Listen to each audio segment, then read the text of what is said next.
Olá, muito bom dia. Sejam todos muito bem-vindos ao segundo dos três webinários sobre a forma de regressar ao local de trabalho em segurança, promovidos pela MEDIS com a colaboração da Atlanticare. Agradecemos desde já a todos pela vossa participação e por estarem desse lado, aproveitando em nome da Atlanticare o convite da MEDIS para esta parceria.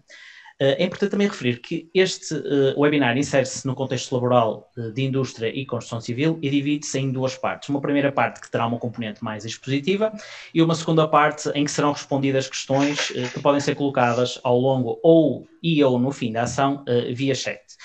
Igualmente, durante esta ação e foi já iniciado, serão colocados também três inquéritos para nós conhecermos um pouco as características do nosso auditório, daqueles que nos estão a assistir.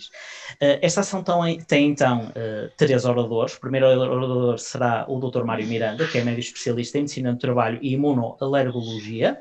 A segunda oradora que será a doutora Alice Marques, que é também médica especialista em medicina do trabalho e é diretora clínica da Atlanticare. E depois, passando para a segurança, temos a doutora Telma Silva, técnica de superior de segurança no trabalho, e a engenheira Lúcia Costa, técnica de superior de segurança no trabalho. Iniciamos então esta componente expositiva com o Dr. Mário Miranda. Bom dia, Dr. Mário. Bom dia. Mais uma vez gostaria de agradecer à MEDIS esta oportunidade que nos dá de expor algumas informações e também algumas questões que têm sido muito pertinentes e que têm sido muito importantes e que são cada vez mais importantes que sejam do conhecimento dos gestores e dos responsáveis empresariais. A indústria de construção, a indústria e a construção, a indústria em geral e a construção em particular, são áreas que estão neste momento particularmente em causa, como todos sabemos pelas notícias. Temos neste momento alguns focos epidemiológicos de ressurgimento da pandemia e nós temos de ter muito cuidado e, portanto, eu quero alertar desde já os responsáveis empresariais para a necessidade de manterem todos os cuidados e todas as medidas de prevenção enfim, eu diria, não de afastamento, mas medidas para permitir que a atividade económica continue e, acima de tudo, que é o valor mais importante, que os trabalhadores mantenham a sua saúde. Eu gostaria então de passar aqui algumas ideias que eu gostaria de vos transmitir. Esta é, muito rapidamente, é uma doença já muito, enfim, conhecida, não sei se bem, mas muito a informação e a comunicação social tem-se encarregado de divulgar muitas informações. Eu só queria reforçar algumas que são importantes para o mundo empresarial. É uma doença altamente contagiosa. Portanto, isso é um fator de elevado risco em locais em que haja muito contacto entre pessoas. Portanto, é uma doença que tem um nível de contagiosidade próxima da gripe sazonal, como também já ouviram falar. Ao mesmo tempo, é uma doença que é causada por um vírus, o SARS-CoV-2, que apesar de pertencer a uma família muito conhecida, também já ouviram, o coronavírus, é, no entanto, um vírus novo, tem características novas, o que significa que o nosso organismo não o conhecia. E, portanto, é um vírus que, quando entra em contato com o ser humano, é como se fosse um vírus desconhecido. E, portanto, o sistema imunitário tem de atuar como se estivesse perante um invasor extraterrestre, no fundo. Portanto, o que acontece neste momento é que estamos perante um vírus altamente contagioso e a contagiosidade é efetuada não só pelas gotículas respiratórias, quando a pessoa tosse e espirra, mas também quando fala. Portanto, é um aspecto fundamental que também as pessoas têm que ter em conta. Basta a proximidade entre duas pessoas a falar uma com a outra para o vírus se transmitir. Por outro lado, também é um vírus que se transmite através das superfícies, porque é um vírus que consegue sobreviver no meio ambiente, em superfícies variadas, durante bastante tempo. E isto é também uma característica deste tipo de vírus. Portanto, ele tem algumas características que o tornam particularmente perigoso, obviamente para um grupo específico de pessoas. Portanto, obviamente a maior parte das pessoas que contraem a doença não tem uma forma grave, tem uma forma ligeira. muito semelhante a uma gripe vulgar. No entanto, há um grupo de pessoas que nós ainda não sabemos exatamente o porquê, temos que ser honestos, há um grupo de pessoas que contraem uma forma grave de doença. E é também um problema que nós temos, é que não conhecemos exatamente as pessoas que vão adquirir este tipo de doença. Sabemos apenas que há uma maior probabilidade, e vamos passar um pouco mais à frente, a maior probabilidade de algumas pessoas desenvolverem a forma grave, portanto, a pneumonia e a forma também de doença renal e cardíaca, que é potencialmente mortal. Passando um pouco à frente, então, por favor, o que eu vos queria referir em relação à prevenção é que devem seguir escrupulosamente o que está definido pela DGS, e tudo isto está neste trabalho, portanto, nas medidas de prevenção nas empresas, deve ser conhecido em pormenor pelos responsáveis empresariais. Eu gostaria de passar à frente, então, por favor, e algumas questões, eu só exemplifiquei aqui 2 questões que muitas vezes são colocadas. Portanto, eu já vos falei que é um vírus que é muito contagioso, e o contágio é feito não só pela respiração, pelas partículas que andam no ar, mas também pelas partículas que se depositam nas superfícies, portanto, o contacto direto com a mão, que depois é conduzido, obviamente, à boca ou aos olhos, é também uma forma de transmissão. E nós sabemos que este vírus tem outra característica que o torna particularmente perigoso. É que cerca de 2 dias antes das pessoas aparecerem com sintomas, com febre ou com tosse ou com cansaço e dores de cabeça, 2 dias antes da pessoa ter estes sintomas, portanto ainda está completamente assintomática, ela já pode ser contagiosa. Portanto, o que significa que numa empresa pode haver várias pessoas que ao mesmo tempo pareçam totalmente saudáveis e já estejam a transmitir o vírus aos colegas. Portanto, isto implica que haja muito cuidado em rastrear todos os casos que sejam identificados, em avisar as pessoas que ao mínimo sintoma e ao mínimo sinal de febre têm de não comparecer no trabalho, portanto, pura e simplesmente não comparecem no seu local de trabalho, avisam a empresa, portanto, e devem se manter afastados, portanto, no seu domicílio. Portanto, nós estamos, e mesmo assim, como eu vos disse atrás, há a possibilidade de transmissão, porque 2 dias, cerca de 2 a 3 dias antes da pessoa manifestar sintomas, já está contagioso. Portanto, é aquilo que torna esta doença particularmente difícil de gerir do ponto de vista epidemiológico. Por outro lado, há também, e isso é um aspecto que também tem sido referido, o tipo de sintomas. Realmente as pessoas muitas vezes têm sintomas ligeiros. Nós sabemos que estas pessoas apenas devem permanecer em casa, com tratamento de apoio, não devem, inclusivamente, não devem recorrer a serviços de saúde, devem apenas recorrer, eu mais à frente vou referir, se houver alguns sintomas de alarme, sintomas que nos despertam a atenção, no sentido de estarmos perante uma doença grave. Mas nós sabemos que a pessoa, quanto mais sintomática for, quanto mais espirrar, quanto mais tossir, quanto mais febre tiver, provavelmente é mais contagiosa. Portanto, a pessoa deve permanecer sempre com muito cuidado, em casa, de preferência, obviamente, nunca evitar o recurso a serviços de saúde, a não ser, e agora passamos à frente, a não ser que surjam estes sinais de alerta para a emergência Covid-19. A emergência significa que a pessoa pode estar na iminência de ter a forma grave da doença. Portanto, e, na realidade, e temos que ser honestos, é esta forma grave da doença que suscita a preocupação de todos nós. São as formas que podem conduzir potencialmente à morte ou a sequelas, portanto, a consequências graves para o futuro da pessoa, em termos de doenças crónicas no futuro. Mas, obviamente, e portanto é também de ter em conta que nem só, que é o principal, obviamente, nem só a mortalidade é a preocupação neste momento, a mortalidade é a principal, mas há doenças graves que podem ser causadas no futuro pelo Covid-19. Mas, portanto, o que estávamos a referir, que a febre alta, eu peço desculpa, a respiração difícil, quando a pessoa começa a ter falta de ar e essa falta de ar se vai agravando. Uma dor ou pressão no peito, uma confusão mental, pessoa que já não está, tem alguma sonolência excessiva, ou a pessoa que começa a desenvolver lábios azulados ou arroxeados, que significa que já tem pouco oxigênio no sangue, são pessoas que devem ser imediatamente encaminhadas, obviamente, e devem recorrer aos serviços de saúde. Vamos passar, porque são situações, são avisos para a situação grave. Podemos passar o próximo, por favor? Sim, em função dessa questão, nós vamos agora partilhar os primeiros resultados daquilo que é o nosso primeiro inquérito.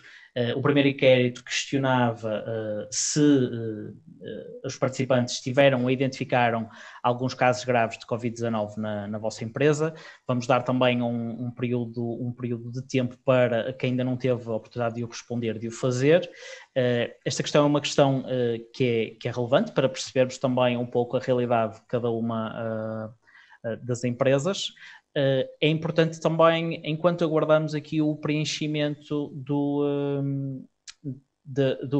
questionário inquérito, abordar que de seguida o Dr. Mário vai falar ainda dos desafios dos grupos de risco e também dos desafios da medicina no trabalho, sendo que posteriormente abordaremos também, em função também de toda esta situação pandémica, as adaptações que serão necessárias fazer aos locais de trabalho para a prestação de serviço por parte dos diferentes colaboradores. Analisando aqui já os resultados que já estão a ter uma estabilização, efetivamente e felizmente uma grande maioria não tem conhecimento da existência de casos graves na sua empresa. Sendo assim, Dr. Mário, pedi então a sua abordagem relativamente aqui aos grupos de risco, por favor. E, portanto, há pouco disse-vos que havia, efetivamente, um grupo, um conjunto de pessoas que têm maior probabilidade, ou seja, estão em maior risco de desenvolver as formas graves da doença.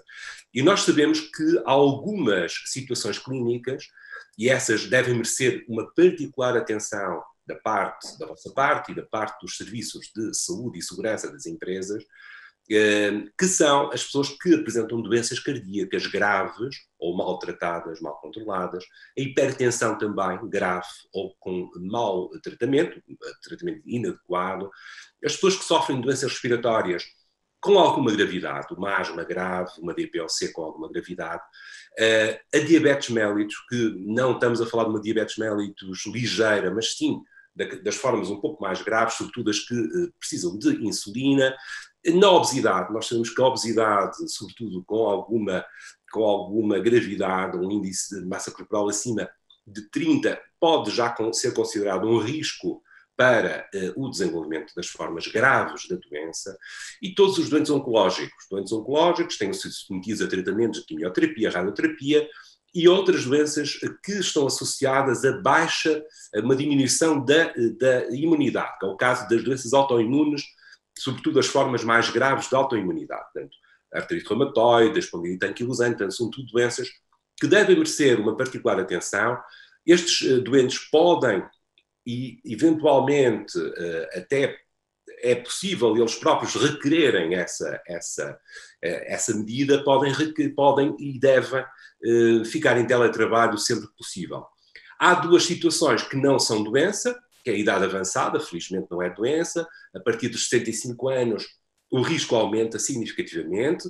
Quanto às grávidas, puérperas, ou obviamente aos recém-nascidos, que obviamente que estão ligados o que nós temos é o risco de doença futura. No caso da criança, há neste momento uma doença, a doença de Kawasaki, se calhar já ouviram falar, que pode ser uma consequência da infecção Covid-19. Portanto, passando um pouco à frente, só para vos dizer que nestes casos mais em que o perigo de uma forma grave da doença é maior, estas pessoas, no caso de terem que se deslocar a algum local em que haja outras pessoas, em que haja público, ou mesmo pessoas que tenham de se deslocar ao seu local de trabalho por manifesta impossibilidade de permanecerem em teletrabalho permanente, devem utilizar uma proteção deste tipo, a máscara P2 ou N95. A N95 é a designação nos Estados Unidos, norte-americana. A P2 é a que nós utilizamos, que é uma máscara filtrante.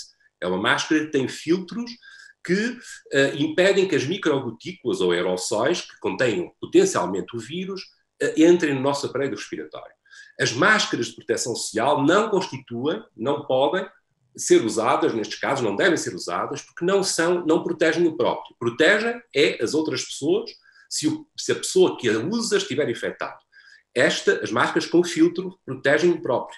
Portanto, é uma nota que vos queria deixar, mas mais adiante a doutora Telma Silva vai tratar disto em mais pormenor. Passamos um pouco à frente. E, portanto, o que é que nós temos, sobretudo, também, para além da prevenção, temos que cuidar das pessoas que foram afetadas pela doença. Felizmente, como eu vos disse, a maior parte destas doenças, portanto, a Covid-19, não é uma forma grave. A pessoa recupera sem qualquer necessidade de intervenção terapêutica, apenas o paracetamol e pouco mais. Há cerca de 20% de pessoas que desenvolvem uma forma mais grave da doença. E esta forma mais grave, que nem sempre é uma forma que conduz ao hospital, mas que implica já algum atingimento respiratório, a pessoa fica mais debilitada, e há uma parte destes 20%, que ainda, felizmente, não é muito elevada, que desenvolve, então, a doença mais grave, a pneumonia bilateral, com atingimento cardiovascular e atingimento renal. Portanto, no entanto, apesar de ser uma doença que apenas afeta numa percentagem pequena, de forma grave, como eu vos disse, uma doença que nós não sabemos muito bem que pessoas é que podem ser afetadas. Nós sabemos apenas que aquelas pessoas que eu vos referi atrás têm maior risco, mas há muita gente que desenvolve a forma grave da doença e que nós não sabemos porquê. Por isso, todos os cuidados são poucos, a vigilância dos sintomas de gravidade, que eu vos falei também atrás, é muito importante. Portanto, íamos passar então já à frente e portanto, temos que terem atenção que as pessoas que vão desenvolver esta doença, sobretudo a forma mais grave, que implica hospitalização, são pessoas que provavelmente irão ter problemas de adaptação ao seu trabalho. Provavelmente com dificuldade na execução de tarefas, resolução de problemas, haverá problemas de memória e de concentração, mesmo a retoma do ritmo de trabalho poderá ser um pouco mais lenta, portanto temos que pensar, os empresários, que a readaptação do posto e do horário de trabalho e eventualmente a adoção do teletrabalho parcial ou total como organização do trabalho, neste caso, poderá ser uma possibilidade. Portanto, são pessoas que vão ter alguma necessidade, pode passar à frente, por favor, alguma necessidade também de apoio ao nível de readaptação funcional, nomeadamente com o apoio de fisioterapia, muitas vezes, cinesioterapia, reabilitação cardiorrespiratória. Portanto, passar à frente, por favor. Portanto, são pessoas que provavelmente irão precisar de tempo pode passar, por favor, de tempo para recuperarem totalmente as suas capacidades de trabalho. Portanto, isto mais uma nota final, que é muito provável que algumas destas medidas de confinamento e de proteção se permaneçam ativas, porque nós temos que pensar que temos que reduzir a probabilidade de recrudescimento de vagas em vagas posteriores. Algumas medidas mais gravosas, portanto, maior intensidade, poderão ser reintroduzidas se surgirem vagas futuras. Portanto, as empresas têm que estar preparadas para isso. As empresas da área industrial, da área da construção, são empresas particularmente vulneráveis porque em muitas atividades o trabalho em equipa é fundamental e o teletrabalho é muito difícil. Enfim, no caso da indústria e da construção civil, o teletrabalho é um pouco limitado à área administrativa e técnica, mas a área operacional é uma área de terreno, como é óbvio, e, portanto, as medidas de prevenção nas equipas de trabalho têm que ser continuamente desenvolvidas, continuamente ensinadas. Temos que ter uma política muito ativa de sensibilizar os trabalhadores para a necessidade de manterem uma proteção estrita e cuidados muito rígidos. A palavra tem que ser mesmo essa, cuidados com muito rigor, com muita proteção. Podemos então, suponho que terminou então a minha... Exatamente, Dr. Mário Miranda, agradecemos imenso o seu contributo nesta exposição. Vamos agora de seguida fazer uma mudança de orador. Esta componente será abordada pela doutora Alice Marques e irá focar-se naquilo que é a adaptação dos locais de trabalho e proteção dos trabalhadores. Relativamente a esta temática, nós temos a exposição aqui deste vão ser abordados, aliás, peço perdão, estes temas que estão aqui expostos, desde a própria introdução do tema, o envolvimento dos trabalhadores e a adequação que é necessária fazer para que o local de trabalho esteja em condições. Iniciamos então esta componente com a doutora Alice Marques, nomeadamente aqui o envolvimento dos trabalhadores para esta nova realidade, como agora é apelidada. Vou então passar a palavra à doutora Alice Marques. Muito bom dia, doutora Alice. A melhor matéria-prima pela qual devemos lançar mão é, para efetuar realmente o envolvimento dos trabalhadores, é o plano de contingência. Nós podemos envolver os trabalhadores, podemos e devemos envolver os trabalhadores a partir desse documento, que é um documento obrigatório, e que necessita do aporte dos trabalhadores. Primariamente deve ser elaborado pelas empresas e posteriormente deve ir tendo colaboração dos trabalhadores todos, no sentido de se virem alterar e ajustar as realidades lá contidas. A informação e a sensibilização dos trabalhadores é muito importante, porque se de facto não estiverem desde o início do plano de contingência envolvidos, eles não poderão desenvolver, por sua vez, as medidas preventivas ou as medidas de contenção que estão a ser preconizadas, nem o seu encadeamento. A linha de apoio telefónico deve surgir, se for possível, algures durante o processo, para que os trabalhadores consigam, através dessa linha de apoio telefónico, esclarecer dúvidas ou colocar questões.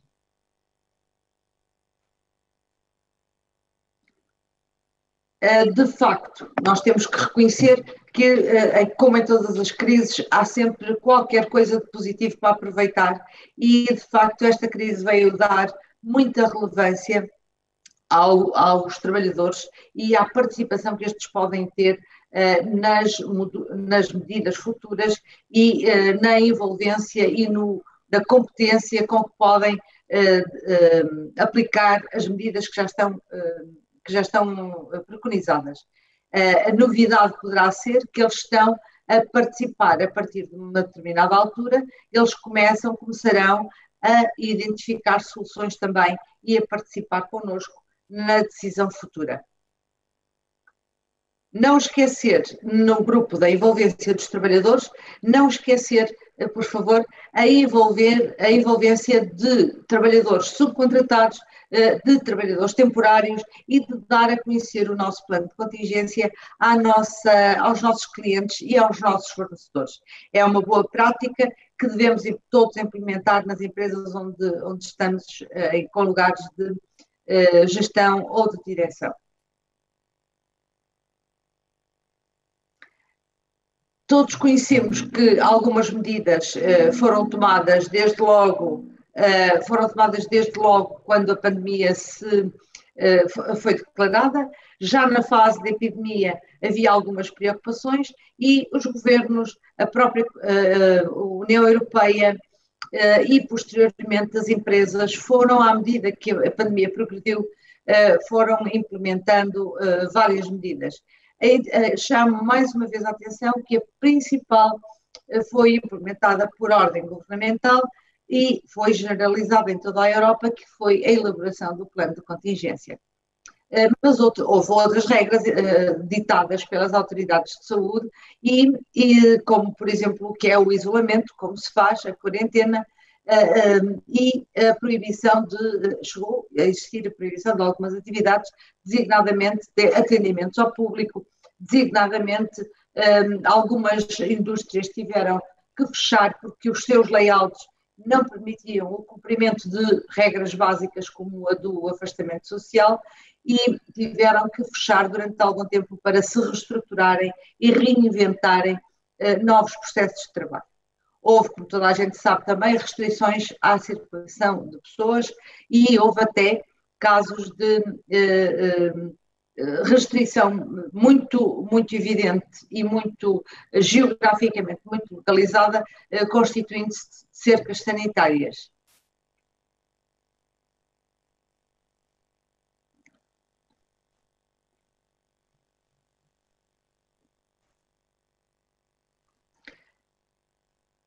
Como eu disse, foram-se implementando medidas progressivamente, as empresas elas próprias procederam a alterações que implementaram para os seus trabalhadores e há aqui duas ou três regras que nunca estiveram ausentes, estiveram presentes desde a primeira hora e se irão manter ao longo desta pandemia. Não tenhamos ilusões, porque há que manter as regras de higiene, designadamente a lavagem das mãos e regras higieno-sanitárias gerais, como, por exemplo, o afastamento social e o uso de máscaras.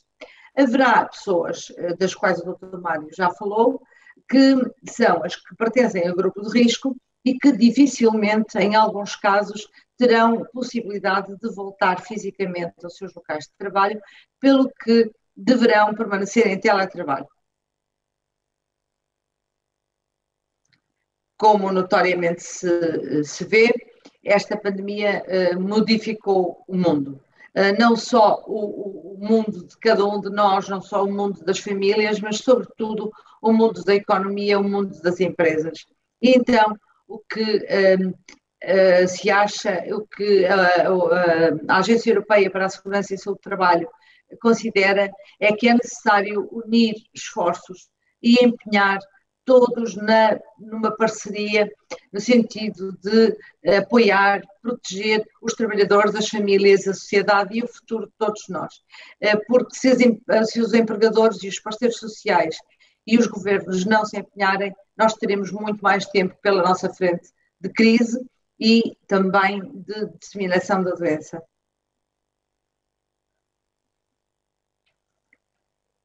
O que é que temos então que considerar? Nós temos agora que pensar e repensar diariamente, ou quase diariamente, ter preocupações constantes sobre o layout da nossa empresa industrial. Nós temos que pensar em funções ou tarefas que sejam distribuídas de modo a que os trabalhadores as façam limitados no seu espaço de circulação, de forma a que não se aproximem demasiado uns dos outros, que tenham a devida proteção. Nós temos que ir ao longo do processo identificando algumas anomalias que possam surgir. Devemos ter sempre o plano de medidas preventivas ativo e estar sempre a atualizá-las, inteirar-nos concretamente das orientações emanadas pelas autoridades, que neste caso são a ACT e a Direção-Geral da Saúde, e teremos que ir ajustando ao longo do caminho, de modo a que os nossos trabalhadores percebam as medidas e as implementem e encarem o trabalho de modo resiliente, sem ansiedade ou reduzindo a ansiedade que caracteriza este momento. A doutora Alice falou aqui na questão de um plano de medidas preventivas. É agora que tentamos nós verificar aqui os primeiros resultados do segundo inquérito que foi colocado. Este segundo inquérito questionava se a sua empresa tem um plano de retoma ao trabalho. Desafiamos quem ainda não colocou a sua resposta a fazê-lo. Após, digamos, esta validação do teor das diferentes respostas, vamos abordar também algumas medidas práticas que podem ser implementadas e posteriormente algumas orientações gerais para adaptar um local de trabalho. Este plano de retoma ao trabalho é sem dúvida importante, arriscaria até dizer indispensável, sendo que dos resultados que conseguimos apurar, vemos que uma boa maioria tem esse plano de retoma ao trabalho, sendo que a existência deste plano é algo, sem dúvida, muito importante. Correto, doutora Alice?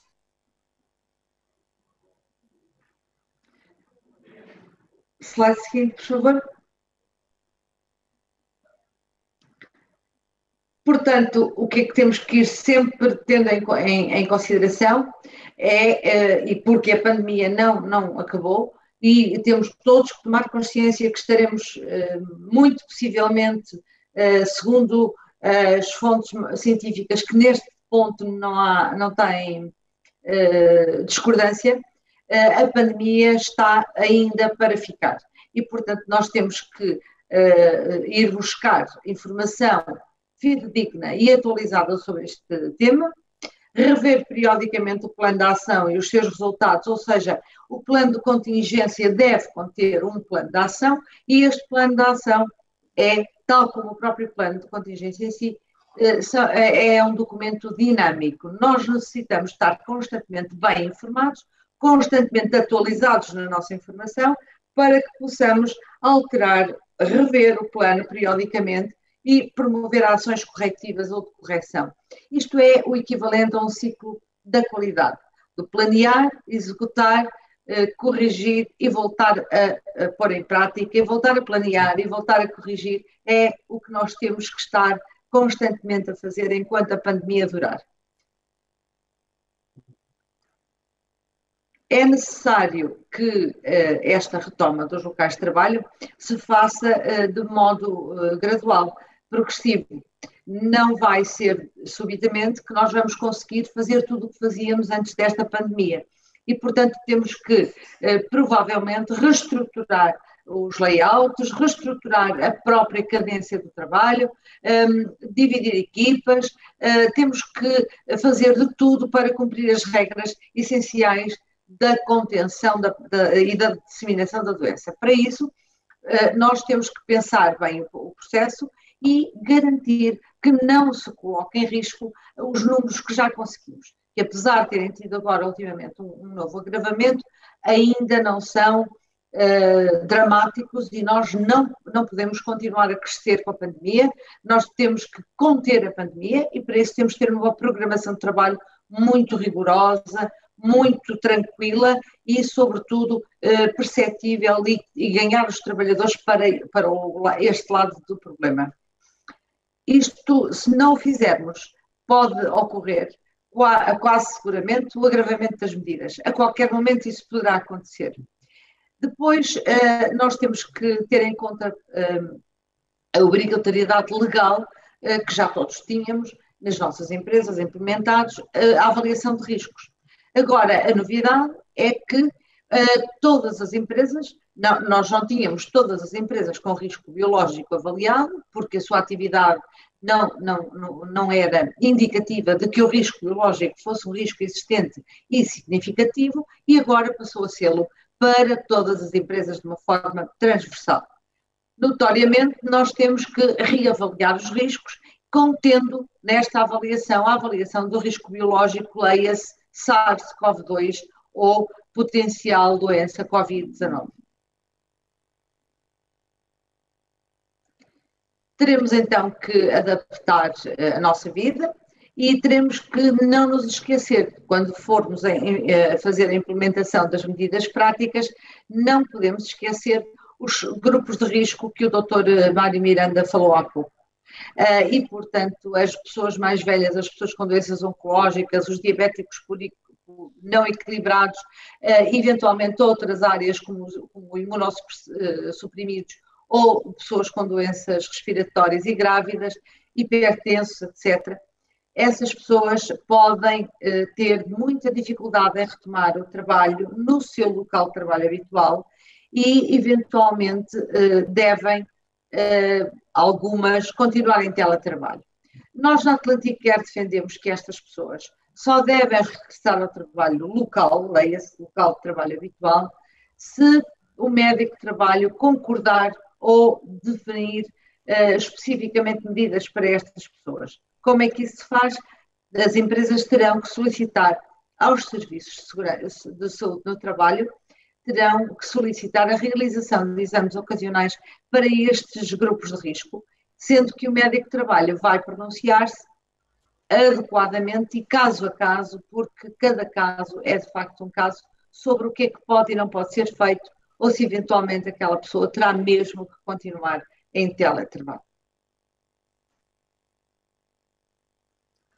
Outras medidas práticas já no terreno serão, por exemplo, a facilitação de trocas e de entreajudas entre colegas, a reorganização das tarefas, a alternância das tarefas e, sei lá, desfazamentos de horários, encurtamentos dos horários das refeições. Há muitas pequenas medidas em que os empregadores podem e devem auxiliar os seus trabalhadores.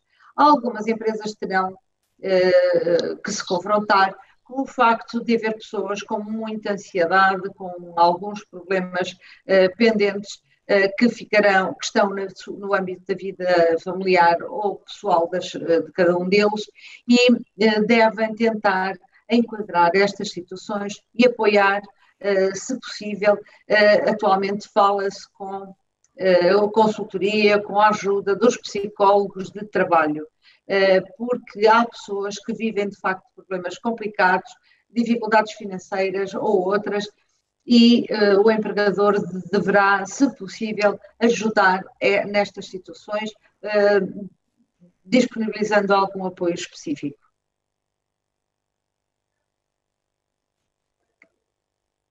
Como já tinha falado, é patente. Nós sabemos, já há até estatísticas sobre isto, sobre a quantidade de pessoas que está com muito receio neste regresso ao local de trabalho, que tem medo permanentemente de contrair a doença e que tem os tais problemas em casa ou pessoais. Onde é que nós podemos entrar e podemos ajudar? Nós podemos disponibilizar informação de fontes fidedignas e apoiar estes trabalhadores nessa matéria, com informação deste tipo e que está disponível nos sites que já iremos referir. Se possível, integrar um psicólogo de trabalho seria o ideal para estas situações serem apoiadas pessoalmente e individualmente. Depois, também teremos que contar com uma coisa que vai ocorrer. Uma vez que a pandemia está cá, nós não podemos esquecer que vai continuar a haver contágio. Esperemos que o contágio seja cada vez menor e esperemos que abranja cada vez menos gravidade também, mas temos que contar com ele, porque há regras. Alguém que saiba que está próximo ou que esteve próximo, exposto a um caso positivo, terá que cumprir uma quarentena, terá que estar em isolamento e por aí fora, ou pode estar doente por outros motivos, as pessoas podem adoecer por outros motivos e estão mais vulneráveis nesta altura. Portanto, nós temos que contar com este absentismo e planear um programa de substituições caso seja necessário. Os infectados com Covid estarão ausentes e alguns deles por muito tempo, por tempo significativo. Como já tinha referido há pouco, todas as crises despertam sempre algo de positivo. Por muito más, por muito difíceis, por muito atingimento que tenham, como foi o caso desta, nós sempre aprendemos qualquer coisa.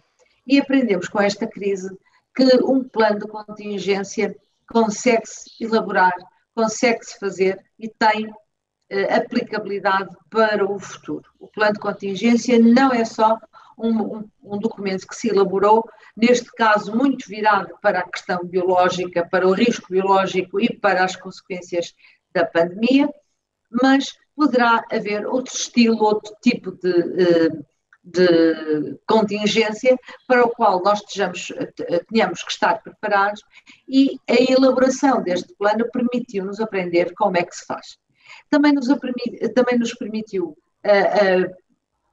saber como nos devemos preparar em situações de emergência, com rapidez e com bastante eficiência, que o povo português se reorganizou, as empresas se reorganizaram e vejamos se não com a facilidade que nós todos conseguimos implementar o teletrabalho, que é um modelo organizativo que já estava no Código de Trabalho, mas que raramente era aplicado e agora aplicou-se de uma forma muito larga e com muitas vantagens em muitos territórios que nós devemos saber aproveitar para o futuro.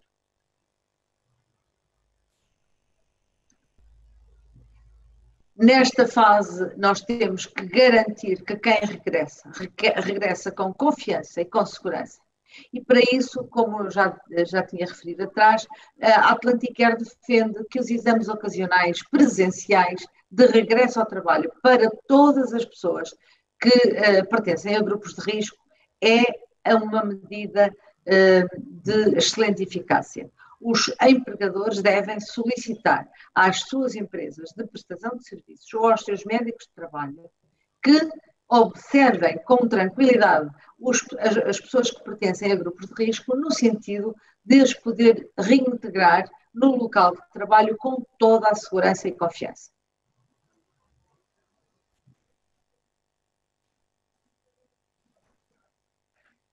Por último, queria referir que é nossa obrigação, pertence às direções e às gestões de topo das empresas o dever de gerir a informação. Nós estamos, de facto, perante uma avalanche de informação diária das mais variadas fontes e nem toda é fidedigna, nem toda é verdadeira e nós devemos ajudar os nossos trabalhadores a ter a certeza de que sabem das notícias que estão a ser vinculadas por órgãos ou organizações que são fidedignas. Nós temos que vincular a informação a partir da Organização Mundial de Saúde, do Centro Europeu de Controlo de Doenças, da Comissão Europeia e da Agência Europeia para a Segurança e Saúde no Trabalho.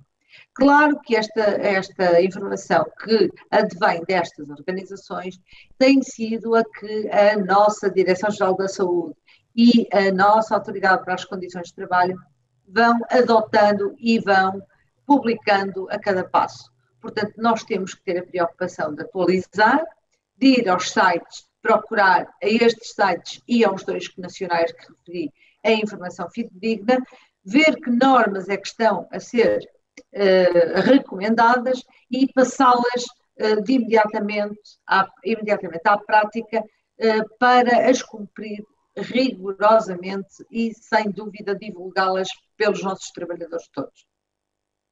Muito obrigado, doutora Alice. Nós agora, de seguida, vamos passar para um maior foco naquilo que são as orientações gerais para adaptar os locais de trabalho. Antes disso, este tema será exposto pela doutora Telma Silva. Antes disso, colocamos novamente um novo inquérito, que será o último, em que nós questionamos aqueles que nos estão a ver e ouvir qual é o setor de atividade da sua empresa. Pedimos, por favor, a vossa resposta para termos este conhecimento daquilo que é o nosso auditório. De seguida, a doutora Telma Silva irá abordar vários aspectos, nomeadamente a caracterização e a utilização dos diferentes tipos de máscara e também algumas técnicas de limpeza, sendo que, posteriormente, iremos também abordar medidas de prevenção específicas para o tema deste webinar de hoje. A vossa resposta é, então, importante. Pedia, por favor, que o fizessem para nós termos também uma maior caracterização daquilo que é o nosso auditório e também para conhecermos a vossa realidade dentro desta área muito vasta que é a indústria e a construção civil. Temos já aqui resultados finais em que mostram uma tendência muito grande do comércio a grosso e a retalho, indústria transformadora e consultoria e similares. Sendo que, de seguida, vou dar então a palavra à doutora Telma Silva. Bom dia. Olá, muito bom dia. Obrigada a todos por estarem desse lado. Vou então iniciar a minha apresentação, onde vou começar por falar acerca das orientações gerais que as empresas devem adotar para adaptar os seus locais de trabalho. Face a esta nova situação para todos nós, importa referir que também os serviços de segurança e saúde no trabalho tiveram que reforçar e adequar as suas atividades para dar uma melhor resposta às empresas. são, neste momento, um serviço fundamental para ajudar e trabalhar em parceria com as empresas a definir quais as melhores medidas de prevenção para cada local de trabalho em específico. Neste sentido, e como já foi referido, nós estamos perante um novo fator de risco presente em todos os locais de trabalho, não só naquelas áreas de atividade em que o risco biológico já era premente, mas agora todas as áreas de trabalho têm este novo risco, o risco biológico, daí a obrigatoriedade em se proceder a uma reavaliação de riscos. É necessário identificar onde é que estes riscos se encontram presentes, quais as tarefas onde existe uma maior exposição por parte do trabalhador ao risco biológico e definir as medidas de prevenção específicas para atuar e podermos conter a transmissão deste vírus. Há também, como foi falado e como nos temos vindo a perceber, um agravamento dos riscos psicossociais. O plano de contingência, como a doutora Alice já referiu, é um documento que é obrigatório. Este documento deve espelhar todas as medidas de prevenção que as empresas devem implementar. Ora bem, passando agora para falar um bocadinho de medidas de prevenção mais específicas, eu vou abordar 7 pontos-chave e estes 7 pontos devem ser sobre os quais as medidas de prevenção que as empresas definem em conjunto com os serviços de segurança e saúde no trabalho, devem definir uma regra específica, uma medida específica que toque nestes 7 pontos principais. Ora, muito bem, a automonitorização de sintomas, o principal objetivo de termos uma monitorização é conseguirmos detectar o quanto antes se desenvolvemos algum tipo de sintomas que seja classificado como sintoma de Covid e podermos atuar logo no início. Como o Dr. Mário referiu, nós sabemos que os 2 primeiros dias são quando nós começamos a revelar sintomas, são quando temos maior capacidade de fazer a transmissão do vírus a outros colegas. Por isso, porque é que é importante esta monitorização? Para atuarmos logo de início.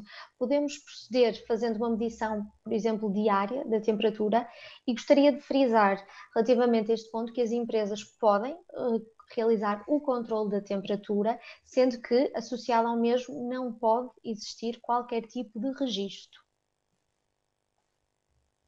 Relativamente às regras de etiqueta respiratória, é fundamental que todos nós saibamos como devemos espirrar, que devemos proteger a nossa boca e o nariz, preferencialmente utilizando o antebraço, sendo que se porventura for a mão, que rapidamente vem à nossa cara para protegermos desta projeção de partículas, a mesma deve ser higienizada logo de seguida. O distanciamento social, temos verificado que tem sido das medidas mais eficazes, das medidas que são implementadas e que têm sido mais eficazes. Isto porquê? Porque ajudam a quebrar as cadeias de transmissão. Gostaria, relativamente a este ponto, de referir que é essencial que não nos esqueçamos que o distanciamento social não é apenas no nosso local de trabalho. Tem-se verificado que nos finais de turno e tempos de pausa é quando as pessoas têm a tendência a esquecer que esta medida é essencial. Por isso, desde que saímos de casa até que voltamos a entrar em casa no nosso dia de trabalho, devemos ter sempre em mente que a distância de segurança que deixamos das outras pessoas é essencial para impedir a transmissão do vírus. Relativamente à higienização das mãos, como todos nós já percebemos, a transmissão do vírus pode ser direta ou indireta e quando se fala em direta é esta transmissão das nossas mãos tocarem numa superfície que possa estar contaminada e depois iremos tocar numa outra superfície e automaticamente estamos a transportar o vírus de uma superfície para a outra, ou mesmo quando tocamos com as mãos na nossa cara e podemos ficar contaminados desse modo.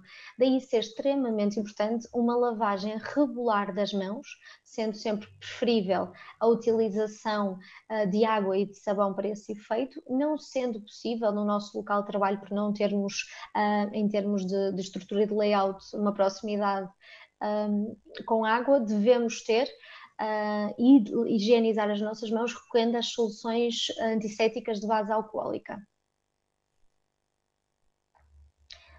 Relativamente à utilização de equipamentos de proteção individual, como o nome refere, o equipamento de proteção individual serve para proteger um trabalhador que esteja exposto a determinado fator de risco.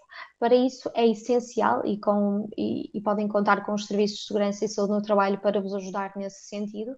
É essencial percebermos quais são os equipamentos que devemos utilizar em cada situação e também a forma como os devemos utilizar, porque uma utilização incorreta poderá agravar algum tipo de risco de transmissão. Relativamente à questão dos equipamentos de proteção individual, trouxemos aqui os 3 tipos de máscaras, sobre os quais eu vou falar um pouco. Elas são então classificadas como os respiradores, que foi o exemplo que o Dr. Mário logo no início deu. Elas são destinadas a serem utilizadas pelos profissionais de saúde. Temos as também conhecidas máscaras cirúrgicas, em que previnem a transmissão dos agentes infecciosos para as restantes pessoas, ou seja, eu que estou a utilizar uma máscara cirúrgica, vou estar a proteger o outro de qualquer tipo de contaminação. E também temos as máscaras de uso social, máscaras comunitárias, que são destinadas à utilização pela população em geral e a sua composição compostas feitas em diferentes materiais têxteis.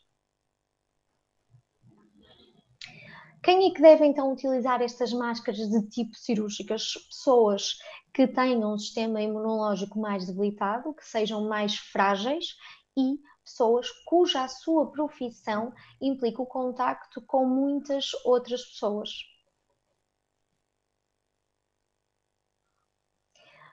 Sobre as máscaras de uso social, como referi, elas são destinadas à utilização pela população em geral, e as orientações da DGS referem que elas devem ser utilizadas quando nos encontramos em espaços interiores fechados com outras pessoas. Gostaria de salientar que, como nós percebemos, vamos tendo todos os dias um bocadinho mais de conhecimento acerca de vírus, sobre as formas de transmissão, e já foram lançadas novas orientações por parte da Organização Mundial de Saúde e mesmo pela parte da Direção-Geral de Saúde já veio referir que mesmo em espaços exteriores onde hajam um aglomerado de pessoas, nós devemos ter o cuidado de manter o distanciamento de segurança e, complementarmente, utilizar a máscara comunitária. Logo no início, como todos nós saberemos, do surgimento desta pandemia, muitas empresas começaram a produzir máscaras. Daí haver a necessidade de se perceber se essas máscaras que estariam a ser produzidas seriam seguras e que de facto teriam alguma eficácia. Neste sentido, o CITEV, que é o Centro Tecnológico da Indústria Têxtil e Vestuário de Portugal, é até à data o único organismo, a única entidade que está a certificar e aprovar as máscaras comunitárias que são produzidas pelas empresas. Eles trabalham em parceria sobre algumas orientações também da parte do Infarmed, da Direção-Geral de Saúde e do Instituto Português da Qualidade. Estas máscaras de uso comunitário também têm fatores de proteção diferentes mediante a categoria profissional que o irá utilizar. Elas são divididas em 2 níveis, o nível 2 e o nível 3, que de uma forma resumida se pode dizer que as máscaras de uso comunitário de nível 2 são aquelas que são destinadas a quem tem um contacto frequente com o público. As máscaras do nível 3 são destinadas à utilização no contexto profissional. Eu gostaria de chamar a atenção para este símbolo que vocês já viram nos 2 slides anteriores e também está aqui presente neste slide. Este símbolo é o símbolo que, na aquisição das máscaras de uso comunitários, nós conseguimos perceber que a empresa que a está a fornecer está devidamente certificada pelo CITEV para elaborar esta máscara, para o fabrico desta máscara. Elas, como eu referi, têm diferentes níveis de proteção e elas também podem ser classificadas como não reutilizáveis, ou seja, uma utilização única, ou podem ser reutilizáveis.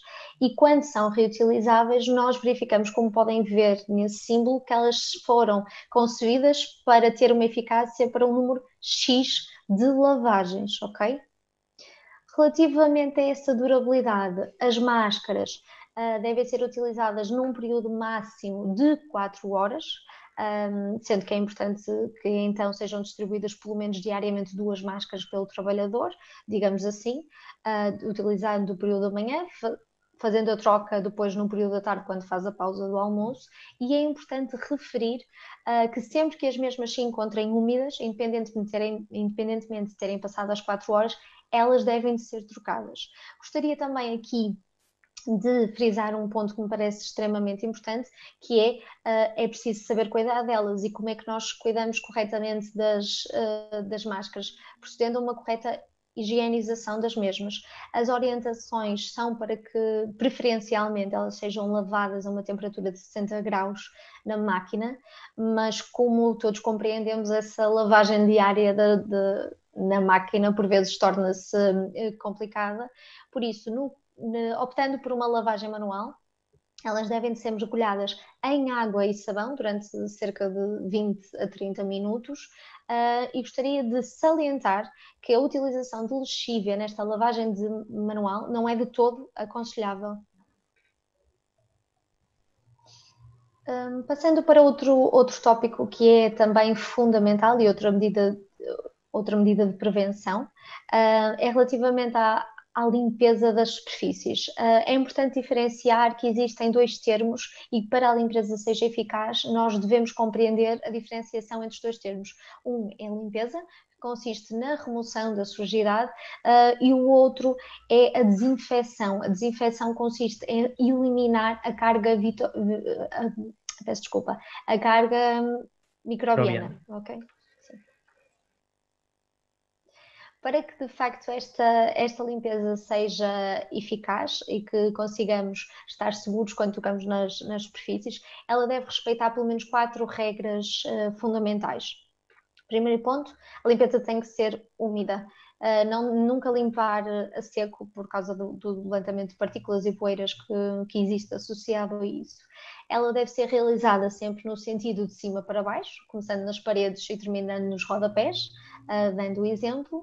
Deve ser também realizada sempre das áreas que estão mais limpas para terminar nas áreas que são mais sujas, sendo que associado a isto os nossos materiais de limpeza devem de ser claramente distintos para as áreas que nós estamos a utilizar. Não vamos, evidentemente, e como todos compreendemos, utilizar o mesmo pano que estamos a utilizar na lavagem de um lavatório para utilizar na lavagem da nossa mesa de trabalho.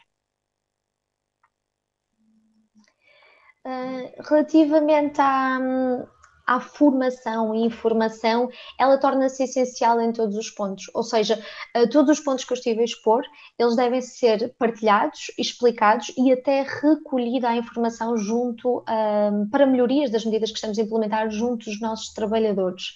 É essencial também que expliquemos que a informação ela está disponível neste momento de qualquer modo. Nós fazemos uma pesquisa na internet e não nos falta informação.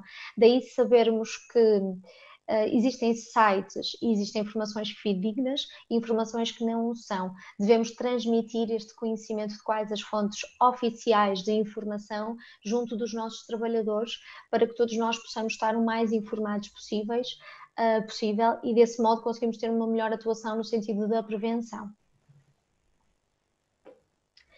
Como referi há pouco, todos os dias, digamos, ou todas as semanas, praticamente, saem novas orientações, novas informações, porque temos um maior conhecimento sobre os comportamentos deste vírus. Eu gostaria de referir aqui umas novas orientações que saíram por parte da Organização Mundial de Saúde, que têm a ver com a composição das máscaras. Elas devem respeitar o mínimo de 3 camadas de tecido, ok? E frisar aquilo que já referi anteriormente, que a utilização de máscara não apenas em espaços interiores fechados, mas também em espaços exteriores, onde o elevado número de pessoas seja visível.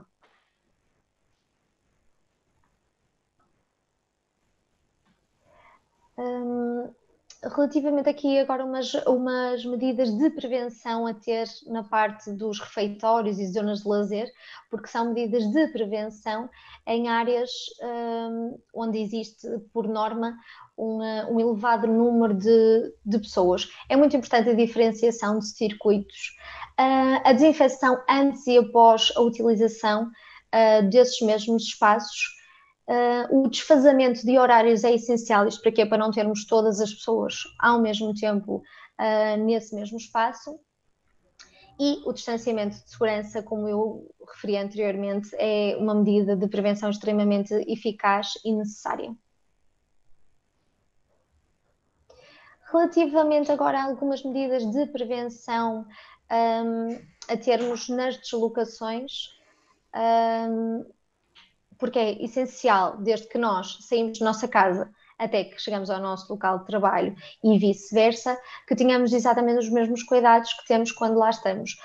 Algumas pessoas utilizam transportes públicos, por isso não se podem esquecer nunca de cumprir as regras que estão estipuladas para esses meios, nomeadamente a utilização obrigatória da máscara, e é importante a desinfecção das mãos antes de entrarmos e depois de entrarmos nesse mesmo transporte.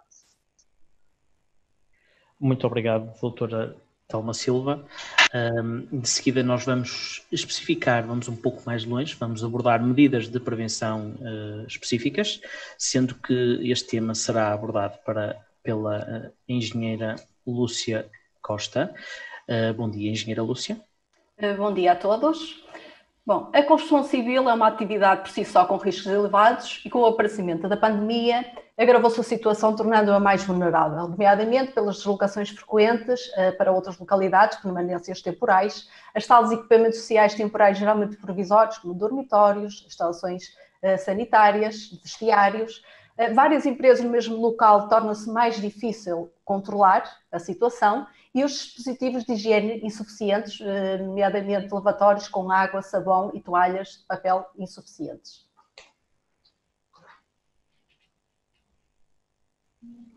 Nas deslocações temos de ter em atenção, o ideal seria utilizar preferencialmente veículos de transporte individual, não sendo possível, a ocupação máxima deve ser então de 2/3 da sua capacidade, superiores a 5 lugares. Evitar sempre tocar em superfícies necessárias, obrigatoriamente terá de ser usado uma máscara, higienizar sempre as mãos antes e depois das viagens e assegurar a ventilação. Ou seja, também é prudente arejar sempre 10 minutos antes da viagem e novamente no final mais 10 minutos.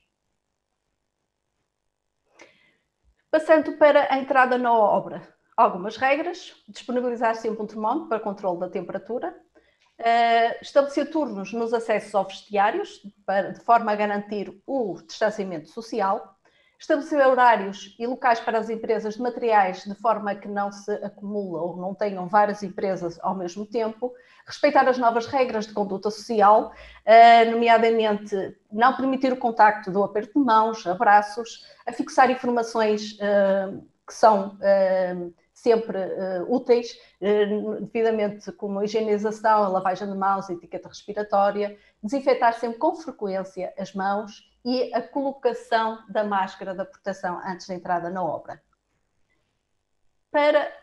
Durante o trabalho em obra, deve-se ter em atenção executar sempre os trabalhos mantendo a distância de segurança.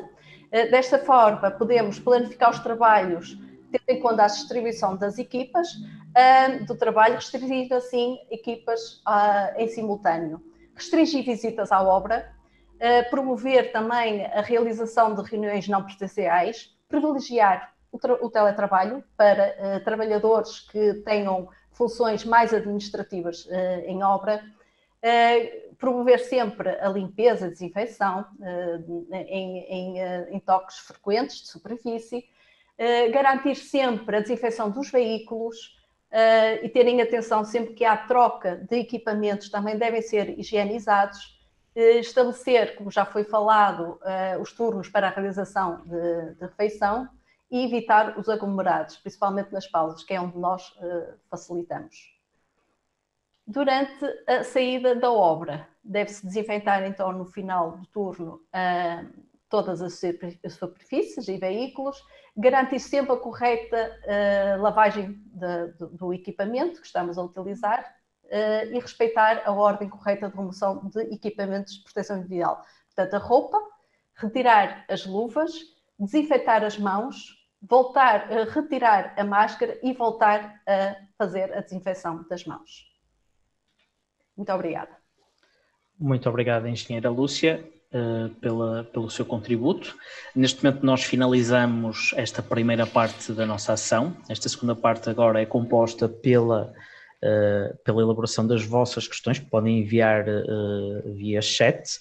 Em função dessas questões, o nosso painel de oradores irá responder às mesmas.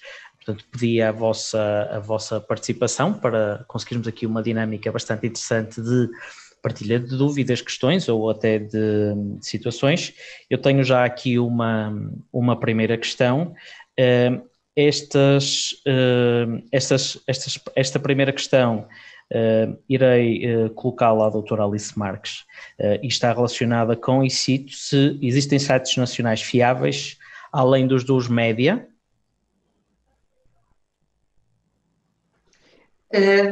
Então, os sites fiáveis são aqueles que nós referenciamos. Nós temos várias fontes de informação fidedignas. As primeiras... Peço desculpa que estava sem imagem. As primeiras a mencionar e a procurar serão sempre as nacionais, quer no site da Direção-Geral da Saúde, quer no site da ACT, encontrarão muita informação disponível e é, de facto, fidedigna. Depois, por exemplo, a Atlanticare tem uma área dedicada a Covid, onde nós colocamos todos os diplomas que foram sendo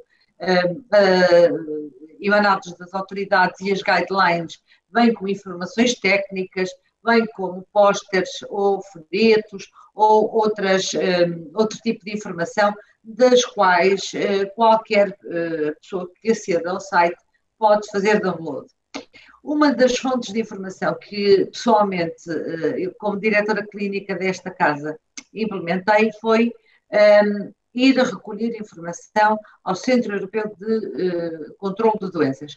Esta organização tem informação de base científica muito boa e permite, a partir dela, elaborar muitos pequenas informações ou fragmentadas ou por tema, de forma a que nós consigamos colocar os nossos trabalhadores ao corrente da verdadeira informação.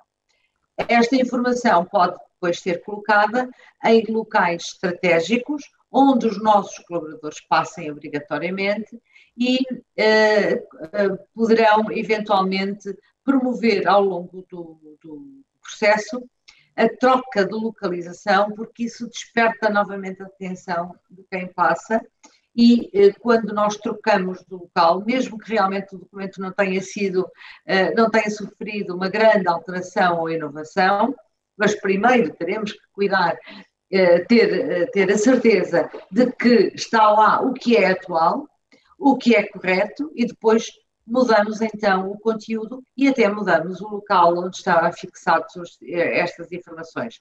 Ou distribuímos novos folhetos, ou colocamos uma intranet em funcionamento.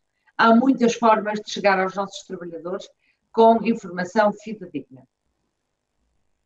Obrigado, doutora Alice. Eu tenho só aqui uma pequena contrapergunta, digamos assim, por parte deste participante, que é, focando nos sites de referência nacionais, podemos elencar, nomeadamente, DGS, Infarmed, ACT, há mais algum que acha relevante nomear nesta panóplia de informação que existe, a nível nacional?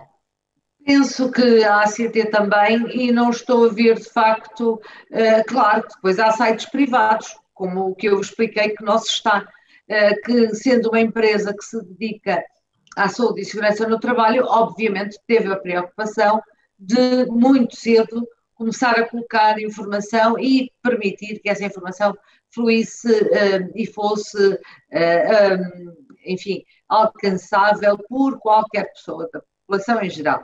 Agora, haverá com certeza outros sites de empresas que exercem a sua atividade com responsabilidade e poderão também, igualmente, ter informação boa. Agora, relativamente a outros sites fidedignos em português, não estou a ver muito mais coisas, não. Ok, muito obrigado, Dr. Alice, pelo seu contributo. Nós temos agora aqui uma nova questão. Esta questão eu vou se calhar dividi-la também numa componente médica e numa componente de segurança. A questão é, e cito, se há indústrias mais perigosas em termos de contágio que outras. Não sei se a parte médica ou a parte de segurança, quem quer começar esta abordagem, deixo também ao vosso critério. Eu posso iniciar por dar resposta. Na minha ótica, a classificação não poderá ser ou não está relacionada com um tipo de indústria, mas sim com o tipo de posto de trabalho ou mesmo o tipo de tarefa que a pessoa possa realizar. Digamos que tarefas em que há um contacto maior com pessoas externas à empresa, a probabilidade ou os cuidados têm que ser maiores, porque nós não sabemos o que é que a pessoa faz e quais as medidas que também têm implementadas na sua empresa. Ou seja, tudo o que são tarefas em que é difícil manter o distanciamento de segurança, em que há também um elevado contacto com o exterior, as medidas têm que ser mesmo eficazes, ou seja, não tem a ver com o tipo de indústria, mas sim com o tipo de trabalho que se possa fazer dentro da indústria. Esta é a minha visão, não sei se alguém mais quer completar. Eu gostaria de acrescentar que na indústria existem, por vezes, tarefas que obrigam a que dois trabalhadores partilhem uma determinada operação. E essa partilha, essa partilha pode conduzir a proximidade excessiva. Nesses casos, temos vindo a aconselhar, peço desculpa mais uma vez, temos vindo a aconselhar que podemos eventualmente tentar optar por medidas de contenção não é bem em redundância, mas complementares para que as coisas corram de certeza melhor. Podemos equipar as pessoas com máscaras FFP2 durante aquele tempo mais crítico, podemos equipar as pessoas com óculos de proteção ou eventualmente viseira e eventualmente também luvas que descartarão no final daquela tarefa concreta. Isso quando nós temos que ter trabalhadores que estejam muito próximos uns dos outros durante algum tempo para uma tarefa específica, porque é mandatório que nós reorganizemos o trabalho de modo a evitar que estas coisas aconteçam. Nós temos que reinventar maneiras de tentar minimizar este tipo de tarefas que impliquem a presença de duas pessoas muito próximas ou mais do que duas pessoas muito próximas para o desempenho dessa tal operação.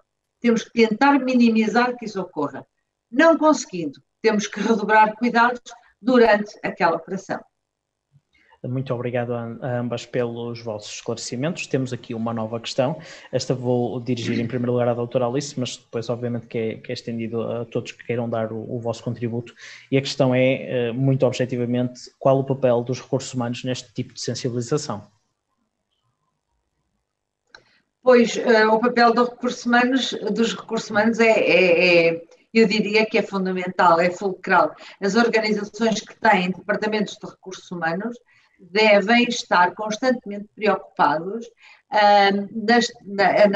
no fundamento de que eu falei da atualização do plano de contingência, das medidas que forem sendo preconizadas de novo, estar muito atento a tudo o que as organizações oficiais e entidades supervisoras determinam e estar constantemente a fazer o interface com os seus trabalhadores e questioná-los sobre as suas dificuldades e perguntar-lhes as suas opiniões e tentar integrá-los na decisão final quando se altera novamente qualquer coisa. O papel dos recursos humanos é fundamental também para detectar os tais casos que eu falei, de pessoas que estão com muita ansiedade, que estão com problemas pessoais por resolver, ou que estão com problemas em casa com familiares doentes, ou outra situação que lhes provoque stress. Ninguém melhor do que os departamentos de recursos humanos conhece os seus trabalhadores e lida com eles diariamente e poderá muito facilmente fazer a ponte com os serviços de saúde e segurança no trabalho, envolvendo e envolvendo estes serviços, que também é um requisito que está no normativo legal, e aproximando as partes. É fundamental que haja alguém com este papel e com esta preocupação constante nas empresas. Muito obrigado, doutora Alice. Não sei se eventualmente alguém quer acrescentar algum ponto. Ok. Vamos então prosseguir para uma nova questão. Esta é uma questão que acaba por ser um pouco específica, que é como devem ser desinfetadas as ferramentas elétricas entre utilizadores? É para mim? Não sei se é para mim, mas posso Poderá ser também, então. Se a Lúcia quiser acrescentar alguma coisa. Ora bem, dentro das soluções que são preconizadas pela Direção-Geral de Saúde, devemos utilizar produtos que sejam à base de cloro, nomeadamente o hipocloralgida, e também temos outro tipo de produtos.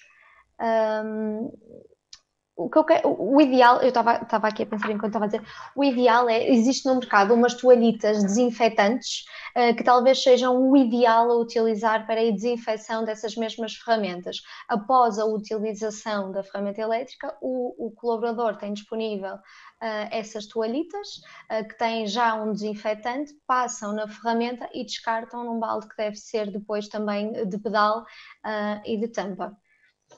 Não sei se a Lúcia quer acrescentar mais alguma coisa, mas eu penso que é o ideal. Basicamente, exatamente. Sim, é o ideal. Para desinfetar as ferramentas elétricas. Evidentemente, nós não vamos mergulhar em nenhuma solução com água, ou seja, penso que será o mais fácil.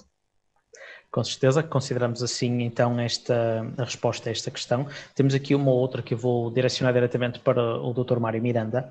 A questão é: um infectado que após vários dias teste negativo deve regressar imediatamente ao posto de trabalho ou deve esperar mais uns dias? Ora, portanto, é um doente, presumivelmente é um doente, não é? Que esteve infectado, comprovadamente infectado, e que fez dois novos testes posteriores, com pelo menos um intervalo de 24 horas, negativos. Pronto, esse é o critério que internacionalmente nós consideramos um critério de segurança para o regresso à sua atividade. Portanto, ou seja, uma pessoa que tenha tido a doença, que tenha tido um teste de Covid positivo e que após 2 ou 3 semanas de internamento ou de confinamento domiciliário teve 2 testes negativos, com pelo menos 24 horas de intervalo entre eles, nós consideramos que é uma pessoa que está curada. Portanto, relembro que há pouco tempo a Direção-Geral da Saúde determinou que apenas um teste negativo seria suficiente para comprovar que a pessoa estava curada. Eu tenho algumas dúvidas, honestamente, continuo a considerar que os 2 testes consecutivos, com pelo menos 24 horas de intervalo, são realmente o critério mais fiável para a determinação de cura. Portanto, julgo que é isto que nós devemos seguir para já. Ok, muito obrigado, Dr. Mário. Temos aqui uma nova questão que está mais relacionada com as questões da higienização e vou formular a questão colocada por um participante, que é: nos balneários, quais os cuidados que as empresas devem ter em conta para além da higienização nas trocas de turno, coordenação de equipas e horários? Passo à equipa de segurança, nomeadamente a doutora Thelma. Essencialmente são essas as medidas que devem ser implementadas. Deve haver um desfazamento da utilização, porque para não estarem muitas pessoas de uma forma próxima e ocupar o mesmo espaço. a desinfecção dos cacifes e de toda a zona dos balneários é essencial, não deve ser deixada, e isto eu penso que é importante referir, que não devem ser deixados no final do turno de trabalho qualquer objeto pessoal nos cacifes. O balneário deve ficar sem nenhum objeto pessoal de nenhum trabalhador. E a utilização de máscara, mesmo no balneário, também é fundamental, porque digamos que várias pessoas se encontram num tal espaço fechado, em que muitas vezes poderá ser complicado o distanciamento de segurança. Mas essencialmente são essas as medidas a adotar nos balneários. Tenho conhecimento de empresas que não estão a utilizar os balneários por serem difíceis de manter estas medidas, mas eu creio que utilizando um desfazamento, fazendo uma correta higienização e desinfecção do espaço, é perfeitamente viável que se consiga utilizar e impedir a transmissão do vírus. Não sei se, Lúcia, queres acrescentar alguma informação? Eu depois posso dar aqui uma pequena reforço do que a doutora Telma disse, que tem a ver com o vestuário. O vestuário de trabalho, que pode ser um vestuário de proteção, portanto um equipamento de proteção individual, pode ser um vestuário simples, têxtil. Os cuidados a ter devem ser muito, muito rigorosos também. Há vestuário que pode ser inclusivamente desinfetado com sprays.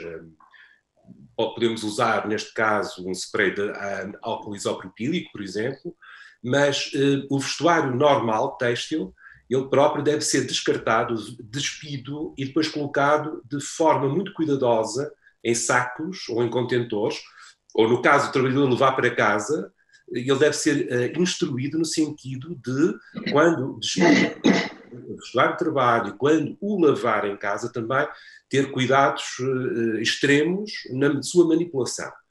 Portanto, o vestuário é também uma potencial via de transmissão. E já agora deixo também uma nota. Cuidado com os telemóveis, com os relógios, com as joias. Tudo isso são objetos que devem ser muito, muito bem desinfetados. Muito obrigado, Dr. Mário e Dra. Telma. Estas foram as questões que foram colocadas pelos nossos participantes. Nós temos também aqui preparadas algumas questões que são chamadas, que nós identificamos como questões mais frequentes. Temos aqui 4 questões e eu, de certa forma, passaria estas questões para o auditório, porque sabemos que até pela experiência da primeira ação existem vários contributos que são sem dúvida indispensáveis. Eu começaria aqui possivelmente pela primeira questão e formulando esta questão as orientações técnicas da Direção-Geral de Saúde são de cumprimento obrigatório?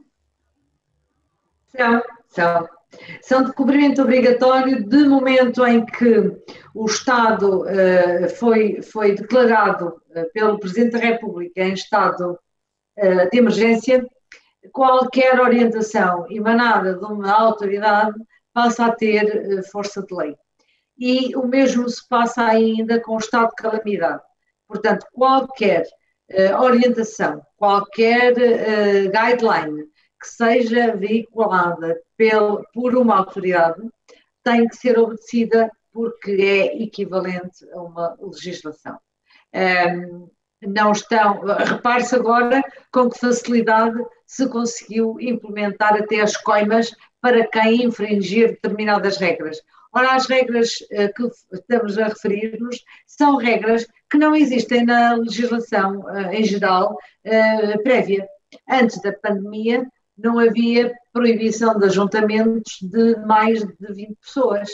Antes da pandemia não havia obrigatoriedade de uso de máscara e isto não saiu por nenhum decreto, nem por nenhuma legislação específica, saiu por orientações e determinações das autoridades competentes. Portanto, são para respeitar. E agora algumas destas já estão com coimas possíveis. Portanto, daí que se compreenda que temos mesmo que as adotar. Ok, muito obrigado, doutora Alice. Passando agora aqui para a segunda questão, que é quando não for possível ter uma sala dedicada própria para o isolamento num estabelecimento da empresa, como se deve proceder? Bom, posso falar relativamente a esta questão, em que o plano de contingência prevê que exista uma sala de isolamento com as condições necessárias para poder isolar a pessoa se houver suspeita. É claro que em algumas situações torna-se impossível de conseguir criar uma sala. Poderíamos tentar, por exemplo, criar uma zona que possa ser resguardada. Caso não seja possível, também a Direção-Geral de Saúde já prevê que possam utilizar, caso tenham o seu próprio veículo particular. Em último caso, não sendo possível, então fechar as instalações. Não sei se eventualmente alguém pretende acrescentar mais algum ponto, reforçar algum aspecto sobre esta questão número 2. Eu gostaria só, acho que como vimos que nem toda a gente tinha o plano de contingência, só de referir que numa das orientações emitidas pela Direção-Geral de Saúde estão descritas todas as características que a sala ou a área de isolamento deve respeitar. Muito obrigado então pelo vosso contributo. Passamos então aqui para a terceira questão, que atribuo numa primeira instância aqui à nossa equipa de segurança, que é, quando é recomendado o uso de máscara, esta pode ser substituída por viseira? Doutora Talma e Engenheira Lúcia. Posso dar resposta. Ora bem, estamos a falar de dois equipamentos de proteção individual cujo objetivo é proteger diferentes partes. A máscara serve para proteger a parte do nosso sistema respiratório, nariz e boca, de projeção de partículas em suspensão no ar, e a viseira serve para proteger a parte ocular também da projeção de partículas. Por isso, a utilização de viseira não invalida a utilização de máscara, ok? Ambas protegem situações diferentes e complementam-se, por isso devem ser utilizadas nos casos em que não é possível o distanciamento de segurança, nomeadamente, por exemplo, no atendimento ao público, nós temos visto muito os acrílicos, e o objetivo é fazer aquela barreira física. Quando eu digo no atendimento ao público, digo na área de recepção de qualquer empresa, por exemplo, em que, utilizando máscara, esse acrílico já faz a função da utilização da barreira, que é a tal proteção da projeção de partículas para o olho. Muito obrigado, doutora Talma. Não sei se pretendem fazer mais algum acrescento ou podemos passar para a questão 4. Passamos então para a questão 4. A questão 4, dada a sua vertente, eu vou colocar, digamos assim, a todo o painel de oradores, e objetivamente a questão é se posso utilizar sistemas de ventilação e ar-condicionado.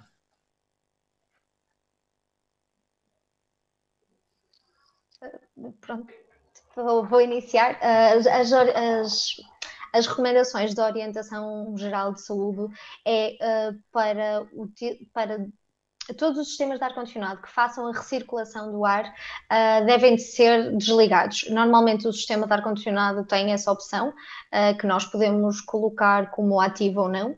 Nesta fase, a parte da recirculação do ar deve ser desativada. Devemos preferir a ventilação natural dos espaços, através da abertura de portas e de janelas, de forma a que o ar possa correr.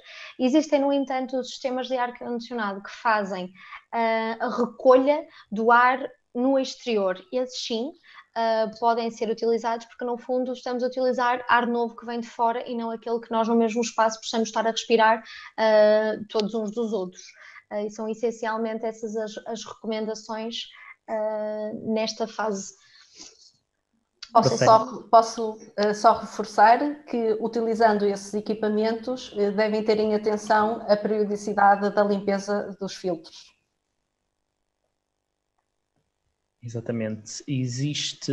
Eu queria só fazer aqui um pequeno acrescento em relação a um tema geral.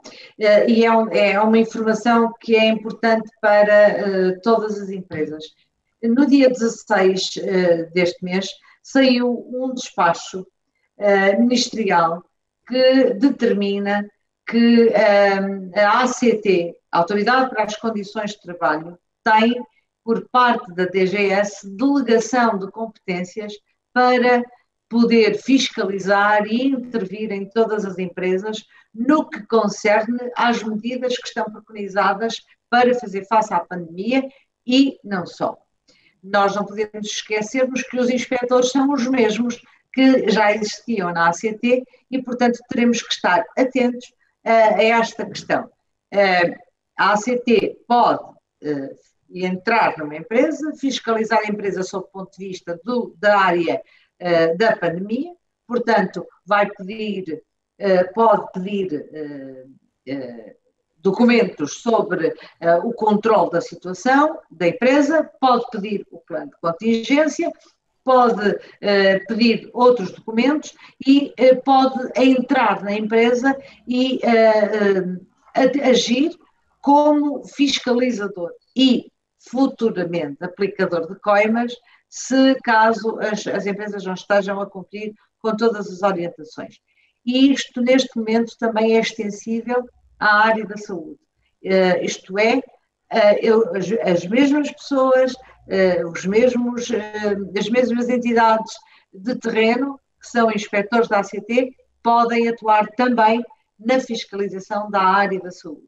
Portanto, recomendo-vos que estejam atentos, que reformulem os vossos planos de contingência, que não esqueçam a formação dos vossos trabalhadores, que não esqueçam as medidas frequentes que devem estar sempre patentes e nunca deixar de ser aplicadas. A pandemia não acabou, nós temos que estar muitíssimo atentos e não levantar a guarda. Nós temos que manter as medidas ativas de contenção e prevenção, designadamente a questão do afastamento social, a questão da máscara, a questão da lavagem de mãos, não aliviar. O Dr. Mário poderá explicar-vos rapidamente o porquê desta persistência nestas medidas. Alerto para o tal despacho e passaria agora para finalizar, agradecendo a todos a presença e agradecendo à Médis o convite que nos fez, disponibilizando-nos toda a audiência para qualquer questão que queiram posteriormente colocar. Muito obrigada a todos. Pegando aqui na nota final da doutora Alice, passo também aos restantes oradores com um pedido de uma breve nota final. Começo por si, doutor Mário Miranda. Também gostaria de agradecer a todos a presença, mais uma vez reforçando a questão da proteção, porque as empresas confrontam-se com duas questões. A primeira é a questão da saúde dos seus trabalhadores, que obviamente é o bem que nós temos mais a preservar, mas também a continuidade do seu negócio. E, portanto, estas duas vertentes devem ser tidas em conta. E, mesmo que não haja casos graves nas empresas, se houver um recrudescimento da pandemia, se houver uma nova vaga, pode haver setores da atividade industrial, da construção, que podem ficar seriamente afetados, nomeadamente com trabalhadores essenciais ao prosseguimento do negócio, que podem ficar em quarentena, podem ficar em confinamento. E, portanto, temos dois valores a preservar neste caso.